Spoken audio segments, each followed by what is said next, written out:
እንግዲህ በ2018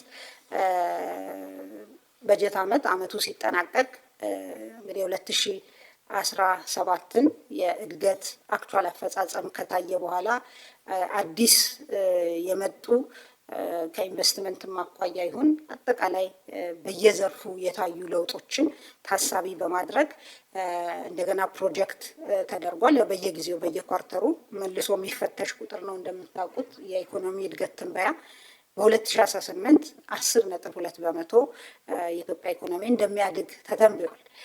በርካታ ነገሮች እንደ ታሳቢ ተወስደዋል። ሪፎርም የጀመርናቸው የሪፎርም ስራዎች አሉ። ግማሹ ማቹር እያደረገ ነው።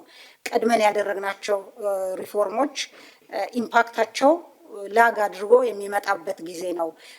ሁለተኛው ምዕራፍ የሀገር በቀል ኢኮኖሚ ማሻሻያም እንደዚሁ ገና እየተተገበረ ነው ያለው።